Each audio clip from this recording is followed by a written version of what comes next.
dari data yang kami punya bahwa SMA-nya saja tidak beres, mungkin tidak insinyurnya beres. Ya tentu tidak beres, ada giumnya kan, yang namanya aturan itu mutatis mutandis. Kalau saya mendaftarkan sebagai alumni UGM, berarti saya itu harus memiliki jasa SMA. Lah kalau SMA saja tidak jelas, apa mungkin dia lulus, ya? Oleh karenanya yang penjelasan yang terakhir, kenapa saya mendaftarkan di Surakarta, hukum acara perdata itu mensyaratkan gugatan itu disampaikan di alamat tergugat yang terdekat. Nah kebetulan wilayah hukum pengadilan Surakarta ini kan membawai tempat tinggalnya Pak Jokowi, kemudian membawai domisili hukum KPU dan domisili hukum atau alamatnya SMA 6. Kalau UGM di Jogja kita tarik ke sini. Jadi gugatan ini berbeda. Terus kalau nanti ada yang mengatakan bis en idem, artinya gugatan ini pernah diputus oleh pengadilan Jakarta Pusat dan ditolak dengan alasan kalah atau menang, saya ingin tanya pengacara manapun tunjukkan putusan pengadilan yang berbunyi gugatan itu menang, gugatan itu kalah. Gugatan itu bukan sepak bola.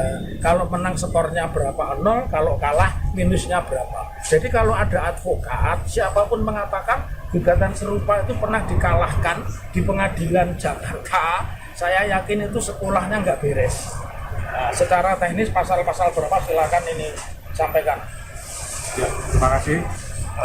Ini namanya, saya kenalkan dulu, ini namanya Andika, ya, lengkapnya Andika Dian Prasetyo. Andika Dian Prasetyo alumni UII. Terus ini Ridho alumni UMS. Terus ini Mustafa alumni Sumsa. Ini Abdul Rahman UMS. Ini alumni Universitas Negeri Surakarta. Ini alumni Universitas Negeri Surakarta. Ini UMS. Ini lulusan UMS. Ya.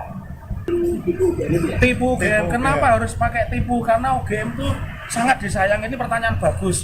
Saya masih ingat mereka pernah memecat namanya Ipong SAZ, dosen visipol, hanya karena disertasinya menjiplak sepertiga itu karya mahasiswanya, namanya Jenggawah Siriaria, dijadikan disertasi, dia dipecat. Kemudian Profesor Dr. Anggito Abimanyu, ya, itu pernah disuruh menyerahkan gelar profesornya hanya gara-gara nulis opini di Kompas, ternyata itu karya sekretarisnya. Bayangkan betapa mulianya UGM. Saya pantas mengatakan mulia karena saya pernah daftar UGM keterima. Saya lebih pintar dari Pak Jokowi. Tahun 85 saya keterima UGM jurusan studi ekonomi pembangunan dan UNS. Passion saya hukum, makanya saya ngambil di Fakultas Hukum. Jadi itu ya pertanyaannya. Download Tribun X sekarang. Menghadirkan lokal menjadi Indonesia.